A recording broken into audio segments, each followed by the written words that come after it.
The sun's coming up, the drinks are hot, and now it's time for our first cup.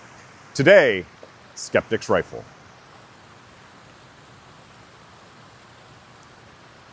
Of the hundreds of firearms that my late father owned, there were a few pieces that were the most important in his collection.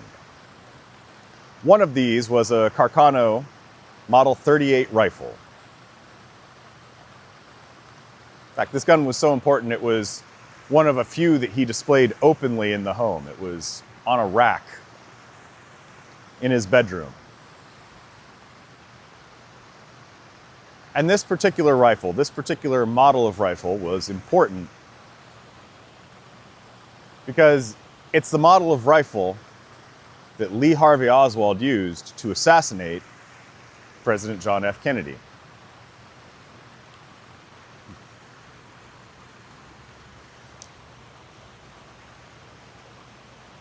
Now, this gun was not important to Dad because he wanted to venerate the assassination of an American president. Dad wasn't particularly a Kennedy fan, but wasn't the kind of person who would celebrate the man's death either. No, Dad had this rifle because he was a skeptic. A semi-professional shooter himself, Dad and many others of his era were skeptical about some of the official findings that had come out, especially from the Warren Report. Warren Report said that Oswald had been able to crank out 3 shots, and I think the official report was something like 4.8 to 5.6 seconds. 2 of them, according to the report, hit Kennedy. Now, Dad didn't half-ass this rifle, right? He had actually gone to the trouble of kitting it out the way it was reported to have been recovered from that school book depository in late November of 1963. In other words, Dad had made this thing as close as possible to that moment in history.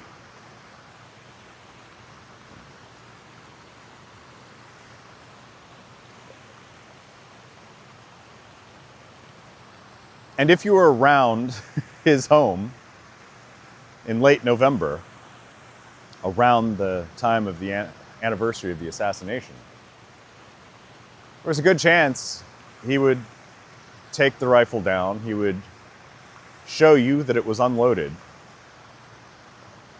and he would walk you through what it would have taken for Oswald to accomplish the feat the way that the Warren Commission said it had been accomplished. He would show you how you'd have to wrap the sling around your arm to steady the rifle. He'd show you how to operate the bolt action. Something important to this entire skepticism here is that that particular rifle is a bolt action rifle. It's not the kind where you pull the trigger and you get one shot and a spent cartridge is ejected. No, in this rifle you have to pull the trigger, then manually operate the action to eject the spent cartridge, have another one come up, and then place it forward into the firing chamber. You have to do this manually. And he would show you how even if you were quick, getting 3 shots out might be possible, but getting 3 shots and aiming them, especially at a downward angle, well, that might be not quite as possible. It'd certainly be a lot harder.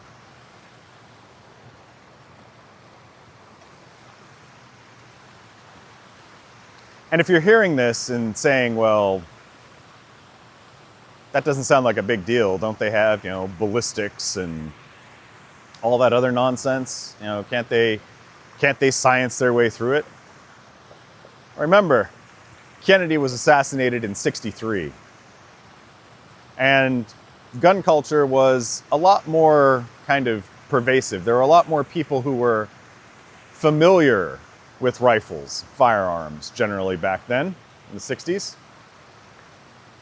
And this skepticism of what had come out in the Warren Report and other sources, again, it wasn't a niche thing, right?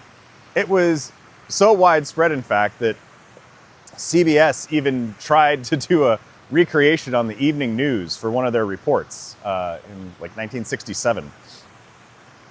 Check the Wikipedia. Sorry, I didn't nail down all the dates, but CBS even went and tried to do a recreation of this.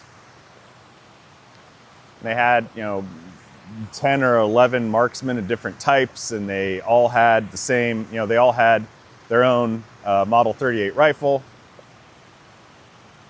And what they found was that it was possible, but it wasn't something that everyone could pull off, right?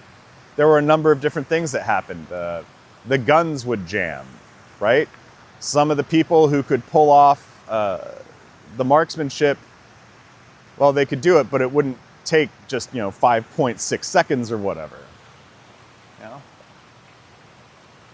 There were some, however, out of those 11 and out of the multiple trials that did pull off the feat. But it wasn't most of them. A number failed. A number of good marksmen failed.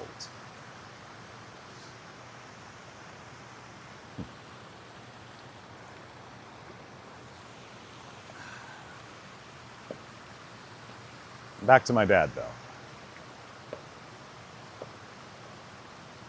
Part of the reason that Dad had kitted out this rifle is because he knew that, like, by the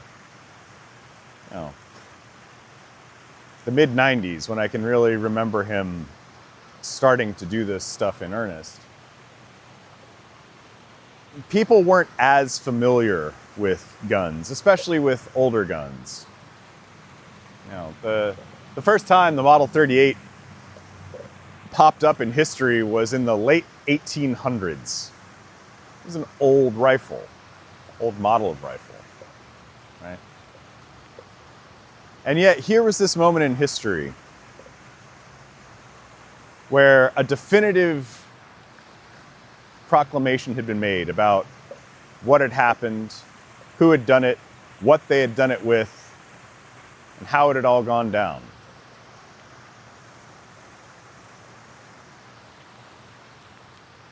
And yet there was something that kind of just nagged my dad, and again, many others too, about this official representation of events. And how, sure, it was possible, but there was still so much room for error, so much room for other things going wrong, so much room for more facts, more truth. And it's interesting because, Dad's been dead for a long time.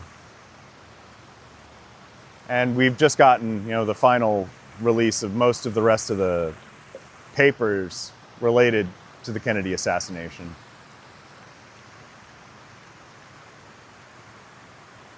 But I can't help but wonder what else was going into the creation of that report in the 1960s, the Warren Report in the 1960s.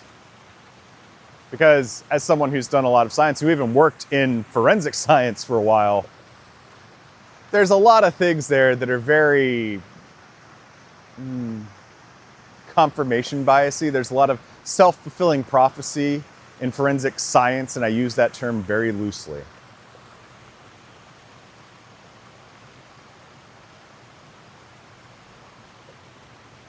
Kennedy's assassination was a long, long time ago. But given what I know about human nature and time and narrative, I think I'm always going to have a bit of an idea of the skeptic's rifle rolling around my head. you probably should too.